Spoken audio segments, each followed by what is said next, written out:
Starting in Act 2, you will come across Ascension Trials, tests that you must complete to unlock your Ascension class.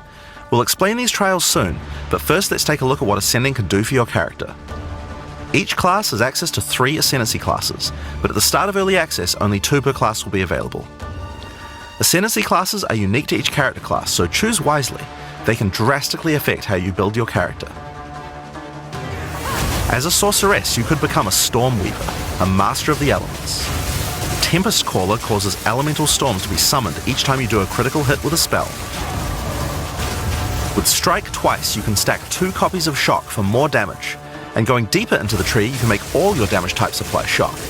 Make a Shock build from any skill.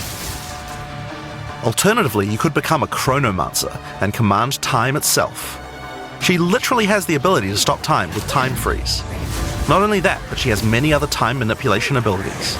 Using Temporal Rift, she can teleport back to a previous location, resetting her life and mana back to what it was. Or with Time Snap, she can reset all her cooldowns and cast all her spells again.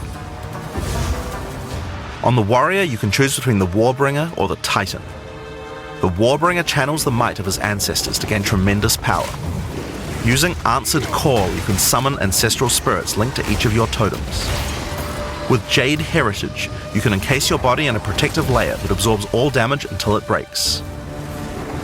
Warcaller's Bellow allows you to explode the corpses of your enemies. And with Great Wolf's Howl, you can ignore the cooldowns of your war cries. Let all that anger out. The Titan class is all about hitting big.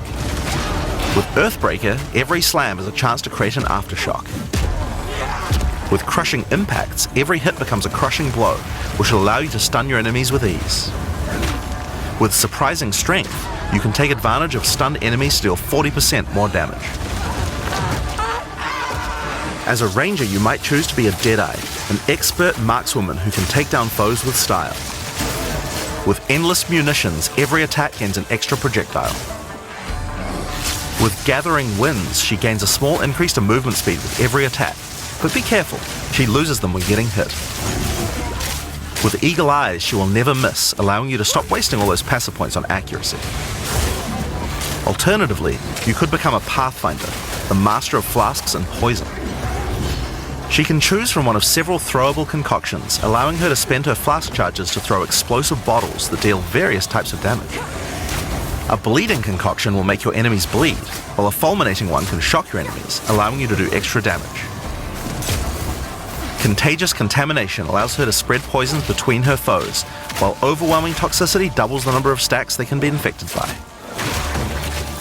Running Assault allows her to move much more quickly while firing, while Relentless Pursuit makes her totally immune to being slowed by enemies. The Witch can ascend into the Infernalist or the Blood Mage.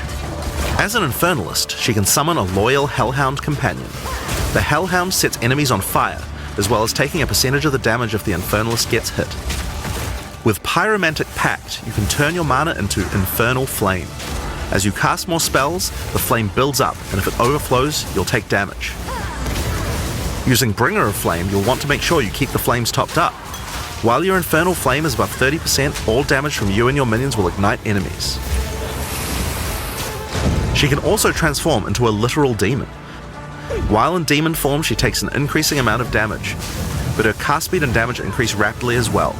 So if you're planning on transforming into a demon, make sure you stack a lot of life recovery. She can also become a Blood Mage, a master of life and energy.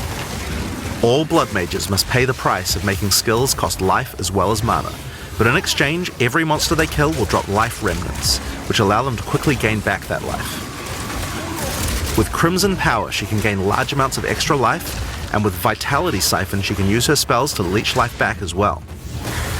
Once you've got a significant amount of life, you can use Gore Spike to make your critical hits deal incredible amounts of damage. A monk who is in tune with the elements might become an Invoker. With Elemental Expression, the Invoker will create waves of elemental power each time he does a critical strike. With Faith as a choice, you gain the ability to meditate, allowing you to double your energy shield. Choose between I am the Blizzard or I am the Thunder to specialize in cold or lightning. And I Shall Rage will allow you to turn into an unbound avatar. Each time you apply a status ailment to an enemy, you gain Unbound Fury. When you have enough, transform into an avatar to deal way more damage and inflict even more elemental ailments. Some monks choose to reach into the darkness instead.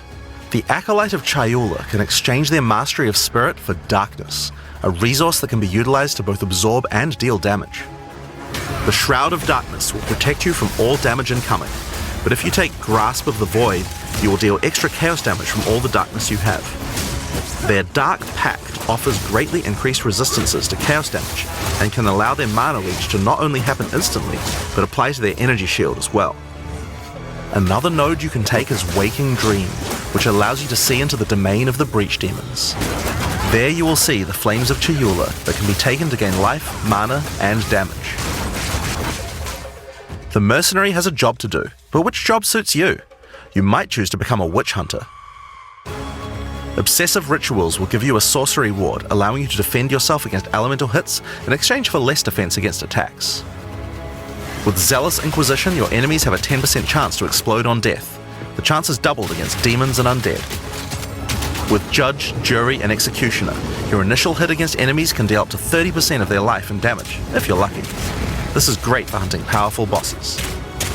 And with Witchbane, you can break your enemy's concentration, preventing them from casting spells as often as they would usually do. You could also choose to become a Gemling Legionnaire, enhancing your abilities by embedding gems directly in your flesh. Integrated Efficiency will give you extra skill slots. Thermatological Infusion gives you extra maximum resistances as you sock up more and more support gems. Adaptive Capability allows you to use any color of gem without worrying about attributes, while Crystalline Potential adds extra quality bonuses to every gem socketed into your character. So those are the Ascendancy classes for the start of Early Access.